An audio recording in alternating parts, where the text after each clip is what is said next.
over here. That'll really mess you. Yeah. It's just really great to be here. I know that we turn up once a month and just sort of create havoc for a bit and then go away and let everything settle down.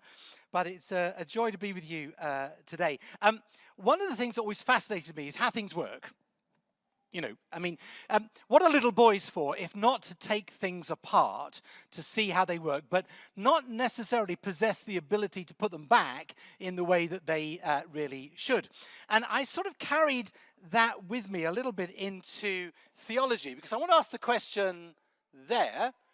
Oh, look at this. So, what happens when we worship? I mean, just think about it. What happens to you? You've come into this place. So what is happening now to you? He's thinking, well, I'm sitting there thinking, did I put the meat on? Yeah, I did put the meat on. I turned the gas on, I just didn't light it. And the house is any minute now. I wonder if I could hear the explosion from here. Yeah. The things that go through your mind, what are you expecting to happen to you today? But another question is, what is happening to God right now? Because here we are gathered for him in his house, in his name. What is happening now with him as we're doing this thing that we're doing here? So I've got a number of questions to ask. The first one is this: have you ever said something that isn't true? Now, gentlemen, I don't mean, yes, your hair looks lovely, okay? Or, you know, that question you say, no. For a man of your mature years, drainpipe trousers look perfectly acceptable. But have you ever said anything that you know is not true? I mean, one of the things I catch myself saying is, yeah, no, I understand what you mean. If ever I say that to you, you will know that I probably don't. But it's a thing that we say, isn't it? See you soon. You know, one of the ancient blessings was the Lord bless you and keep you as far away from me as possible. And there are other things. It was a joke, by the way. Just don't go looking for it in the, you know. But this moment, what is happening? Have you ever said anything that you didn't mean? Anybody? No? Please don't admit it now, especially if you're married and sitting next to your, don't go there. Or if you're going to get married, that's even worse. Don't try that one, okay? Bit of advice, don't do that. Okay, how about this one? Have you ever taken a promise, made a promise? Those who are coming to marriage here are not going to simply make a promise. They're going to make a vow. Now, a vow is different. A vow is a promise that you make invoking the name of someone greater who will hold you accountable for keeping the vow. You with me? That's a vow. A vow is a promise that you make invoking of the name of someone greater than you who will keep you accountable for keeping the vow. That's a vow. Anybody ever made any vows? If you're married, please put your hand up now. Okay, thank you. Hands down. But of course, the Anglican Church is a master at deception. Did you know that? Because it gets you to say things without thinking about them. Now you say, oh, no. In liturgy, we always think about what we're saying. Well, finish then thy new creation, pure and spotless, let us be. That was sung in the first service here. And I did have a little bit of a fun moment with the choir, particularly. I thought I'd pick on them because they don't get picked on very often. I thought, let's pick on them. The things that we say in this place that we have no intention or thought about, perhaps what it's going to mean for us. Ecclesiastes chapter 5, verse 2 says this: do not be quick with your mouth. Now that is something that all Anglican preachers should get hold of. Don't be quick with your mouth. Do not be hasty in your heart to utter anything before God. God is in heaven and you are on earth, so let your words be few. That's something that might apply to a number of our politicians at the moment, don't you think? You know, let your words be few. So why do I worship? Well, I worship because I can't help myself. The reason is that it's because you're a created being seeking the Creator. It's just the way it is. In fact, everybody today, right now, on this Sunday morning, whether they're in an Anglican church or any other sort of church, or even in any other religion this morning, everybody is worshipping. You see, worship is when I look for something that gives my life the ultimate meaning. And actually you worship the thing that dominates your thinking most of the time. Ooh. Money, money, money. I mean, just think about it. The thing that captivates you, the thing that gives your life center and meaning. I agree.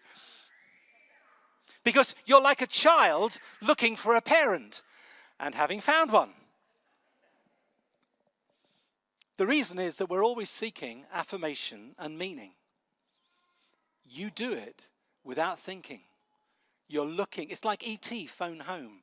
You're looking for the thing that makes life resonate.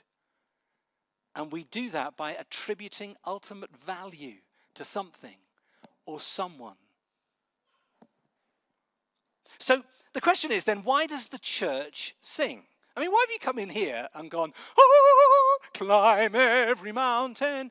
Do you know, you thought that could be a good song to start the congregation off in the morning? Why do we sing? Well, we sing for a number of reasons. We sing because it's a together activity.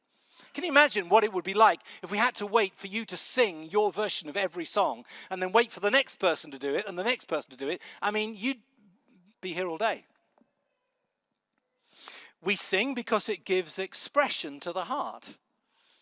There's a Jewish proverb that says, he who sings prays twice. Not just in word, but in melody. And it gives expression to something within us. It also fixes truth into the mind. Do you know, Mark and I, we're really depressed about this because you are more likely to remember, you go before me, than anything I will say in the next 10 minutes, because it's not attached to any song that you will remember.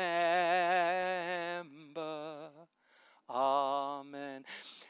You will remember something that's got melody attached to it, which is why the Wesleys wrote hymns for people who couldn't read, so that they could sing and retain theology. It's why the William Booth and the Salvation Army took music hall tunes. My old man says for love. You see, not that we've ever got that in hymns ancient, or even more ancient than that, but it was the way that we could fix truth in the mind. Anybody remember learning their times tables at school? Do you remember? 1 2 is 2, 2 2s are 4, 3 2s are 6, 4 2s are 8. You remember that? And you can still remember it. Okay, and when you go sit in the supermarket and you go, or stand in the supermarket and you go through and you say, how much is this if I buy 4 of them? You go 1 2 2 2 3 4 5. It fixes something in your mind. It also frames our response. Songs give us something that say, yes, that is what I'm trying to say to God. So when you come to worship, what happens in me when I worship? Well, there are a number of things that happen. First of all, I'm recognizing reality as it is. Do you know the truth of Christianity, the central truth of Christianity? God is God and you are not. That's it. I'm recognizing reality as it is. I'm saying there is a way that this reality is the right way up. And if I live with it the right way up, then I get it. If I try and make me the top, it doesn't work. Do you know you were never meant to function like God? I know it's surprise to you, but you weren't. Not even for your own life. But when I worship, and I take songs and I rehearse truth, and I'm saying this is the way life is. I also rehearse the truth. I go through it again and again, which is why songs that are simply about Jesus is my boyfriend. You ever seen any of those songs? You know, sometimes just take a look at some songs and think, you know, they don't mention God at all. But I love you. I want to be near you. You make me feel brand new. You know, and who are we singing to? Oh, you know, but truth. He lived. He was with us. He was on the earth here. He walked where I walk. He stands where I stand. Lo, he comes with clouds descending. And we make the truth live again. And something happens within us. We also respond to divine love. When we worship, something within us goes, yes, this is, I want to be in love with God. I want to know what it is to be loved by him and to express that. Do you know, it's interesting, in the story of the woman at the well at Sychar, it has this little moment where Jesus says to the woman, God is spirit, and those who worship him must worship in spirit and in truth. For such are the kind of worshippers that God seeks. Now notice it doesn't say for such is the kind of worship God seeks. It says such are the kind of worshippers God seeks. God does not seek worship. He doesn't need you to tell him how great he is. There really isn't a problem with that. Actually, it's not the God who needs to be worshipped, it's us that need to worship him. Because there's something within us. And if we don't do that, we'll give it to something else. And something else could well destroy us. And Jesus says to this woman, God is seeking the worshipper. We'll come back to that. But in worship, when I worship, I also realign my life. I sing things, I present things that say, oops, I better get that straight. My Jesus, I love thee. I know thou art mine. For thee all the follies of sin I resign. Where else do we say to God, sin, I'm giving it up? You know, why do you give up sin for Lent? I mean, that's an interesting concept, isn't it? You know, just saying to God, I'm realigning my life. Where I've got out of whack here, I'm bringing it back to the truth that I'm declaring now. When I worship, I renew my trust in God. I say, Lord, this is more than a song. These are things that I want you to know that I'm saying to you.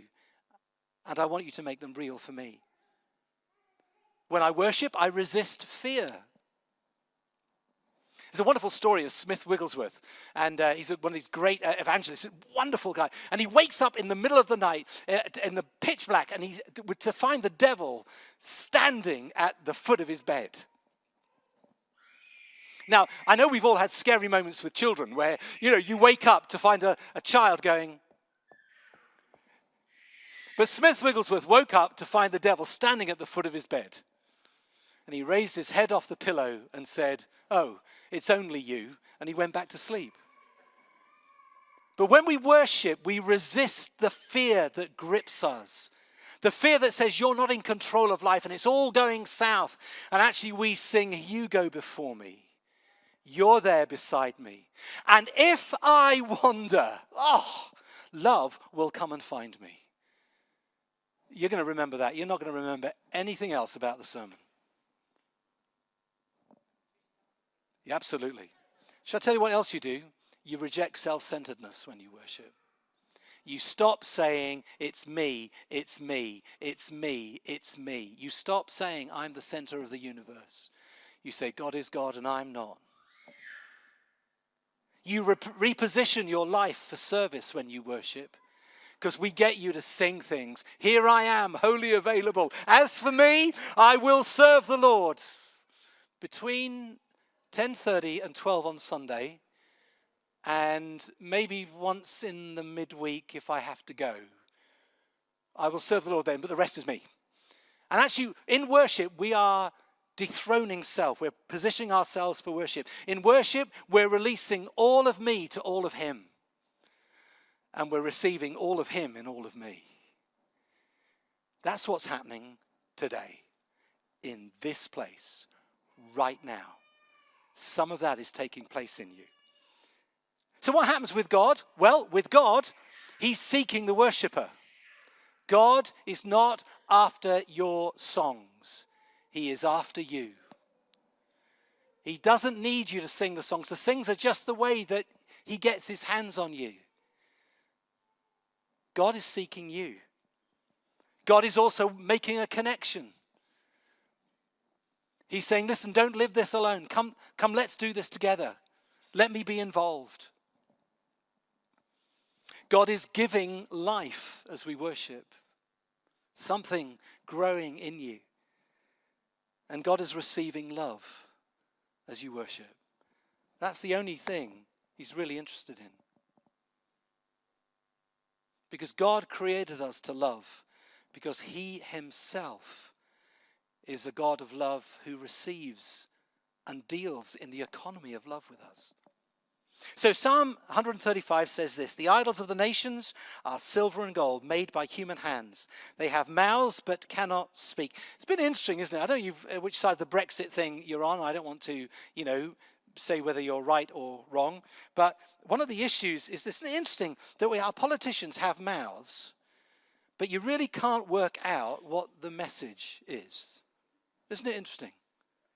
For so many words being given, we are no clearer. In fact, one theologian has said that politics is the attempt to get the kingdom of God without the king. We want what God brings without him. And it says the idols of the nations have mouths but cannot speak. They have eyes but cannot see. They have ears but cannot hear, nor is there breath in their mouths. And look at this. It says, those who make them will be like them. And so will all who trust in them. You become like the thing you worship. I am becoming like the object of the worship that resonates in my life. You're becoming that. That's why we gather together, so we can become it more together. So take a look at that. This one. Isn't it funny? It says they have mouths but cannot speak. When Jesus comes to the woman at the well, he speaks words that make her live. In fact, the disciples will say to Jesus when he says, look, do you want to leave as well? And they say, where else can we go? Nobody else has the words of eternal life. Nobody speaks, and it happens in us as you talk to us. When we've watched you pray, Jesus, when we've heard you speak, it happens in us. Something becomes now here. And we get changed. I love this cartoon here.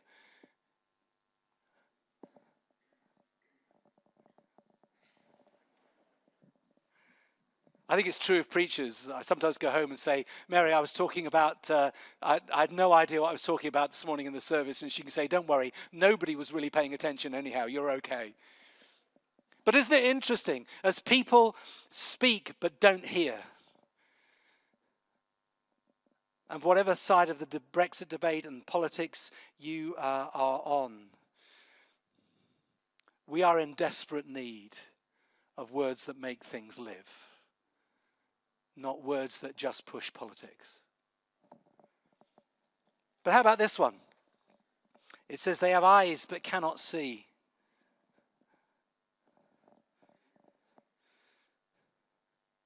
Isn't it interesting?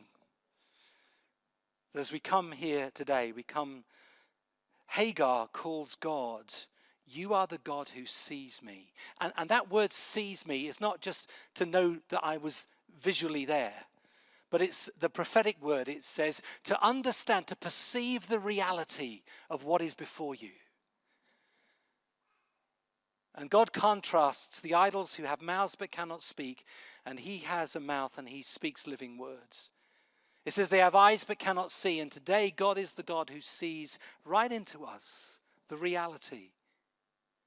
It says that they have ears but cannot hear. Do you know, I was tempted to phone 10 Downing Street this week and just say, would you like Acorn to come and run a listening course for you?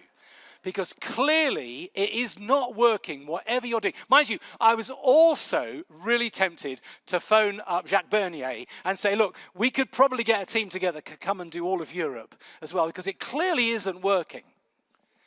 You are clearly all talking, but nobody is listening.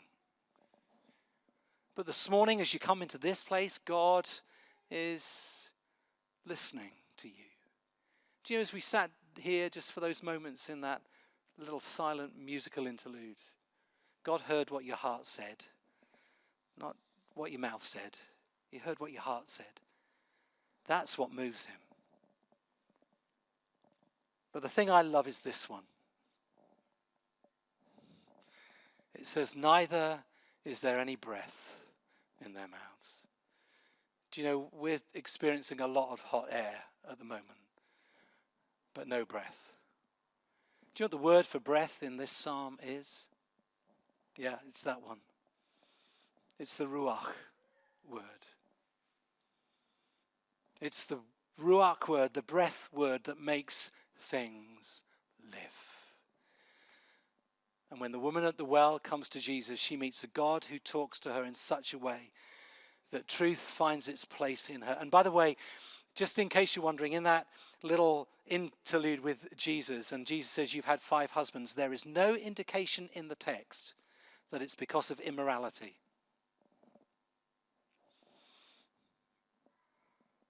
Jesus does not condemn her, and he doesn't say to her, go and sin no more, as he will say to other people. Do you know, it could easily be a matter of fertility. Because if you were barren, you could be passed from your husband to somebody else in the family. Because you couldn't bear children, and you could then be passed on to somebody else. And to somebody else. Still within the family. And this story may not be about immorality. It may be about a lady who has been treated with 5 broken relationships simply because she cannot bear children. We are very quick to judge, aren't we? We say, I know what sort of person you really are. Isn't it interesting that Jesus doesn't deal with that? He says, let me give you a breath that makes you live. And she goes back to the village and she says, come and see a man who told me everything I ever did. And as you come to worship today, God breathes life to you.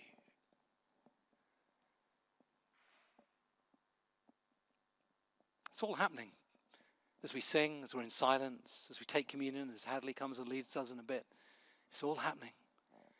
God is seeking you. He's not really bothered about the songs or the band. Trust me, he's heard better. He's really interested in you. That you might know that he is for you and not against you. Let us pray.